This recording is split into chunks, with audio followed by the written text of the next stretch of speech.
Ay, nako, sarap ng tulog natin. Mag-aalas 6:30 na po tayo nagising. At hindi pa po tayo magigising kung hindi tayo tinawag ng ating kaibigan at dumating na raw po yung ating order na baboy. Ayan. So, wala pa po tayong okasyon. Ito po yung mga ritaso na nagmumula po doon sa mga pinagkaltasan nung kanilang parang storage plant, ano po. So magaganda po yung kanyang karne. Ayan.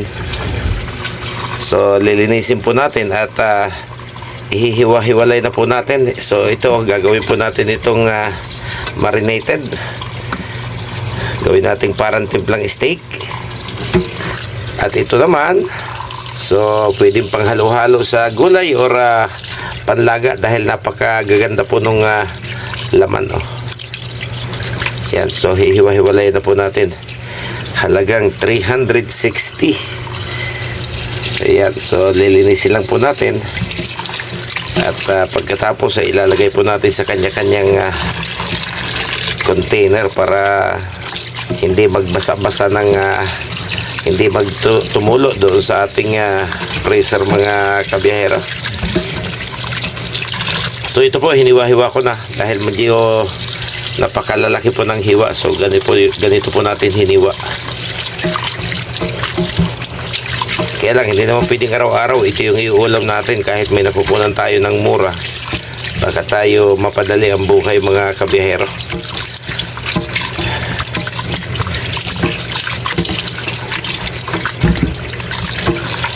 Ayan. Tatanggal lang natin yung tubig bago natin nilagay sa kanyang lalagyan. At pagkatapos, ito na mag-isa ay titimplahan na po natin para kahit anong oras magluto ay kukuha na lang ng pang prito or pang ihaw. So yan, pagkatapos ng isang yusi, tanggal na po yung tubig. Yan, hihiwa-hiwalay na po natin. Yan.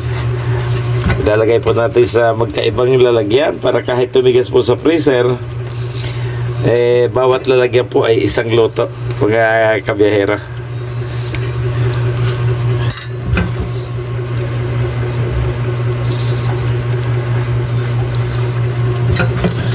So ayan, okay na.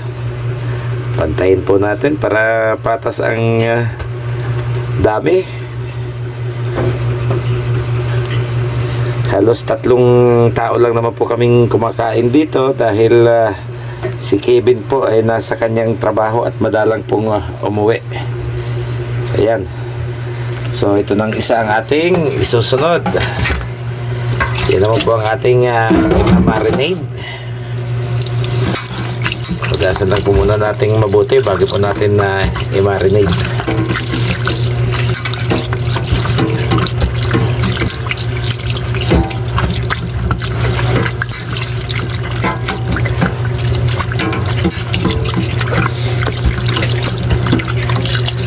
Siguro pagka-marinate, itatago din po natin sa freezer nung naka-marinate para hindi naman po masira.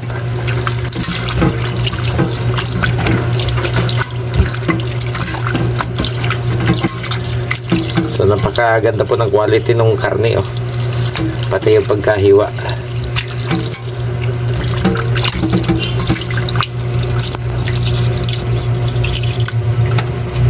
Ihanda na po natin yung ating gagawing pang marinade dito po sa ating pork chop. Ayan, may kalamansi, may bawang, may sibuyas, may paminta at may seasoning. So ang una po natin gagawin, ilagay po natin ito dito.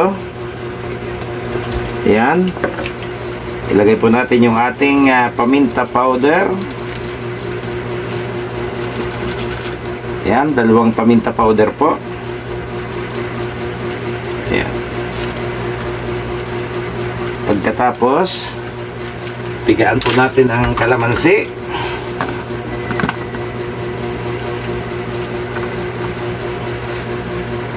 Ayan.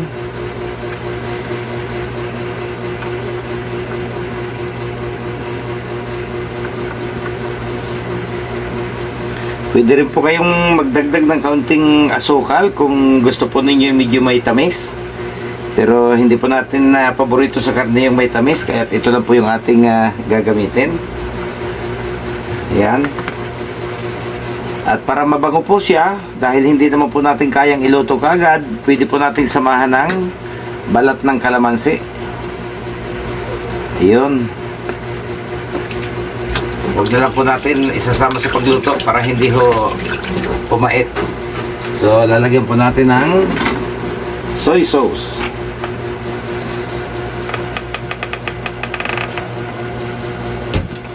Ayun. Pagkatapos, lalagyan po natin ng vinegar kahit may kalamansi na po siya. Yung po kasing suka nagsisilbi din niyang preservative. Ayun. Pagkatapos, lagyan po natin ng seasoning. Ayan. Kakunti na yung laman. Dalawa yung mabuksan. Lagyan po natin. Dagdagan pa natin.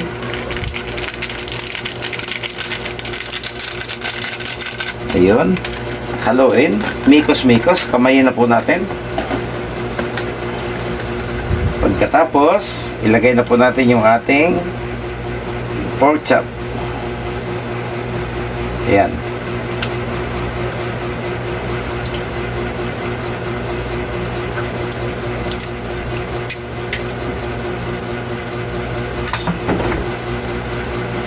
Mikos-mikos ulit. At para makasiguro, pwede naman po natin yung tikman kung tama na po yung timpla bago po natin ilagay sa ref, mga kabihero.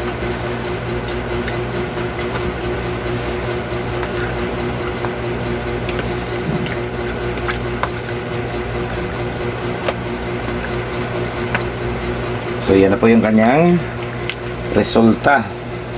So kung mahilig kayo sa tapsilog, pag nababad nyo na po ito magdamag at mayroon po kayong pwedeng pagbiladan, pwede naman po itong ibilad at tuyuin po natin, i-dry po natin sa ilalim ng init ng araw, mga kabiyahero, para kung kayo kakain, saka lang po kayo magpiprito nung gusto nyong iulam.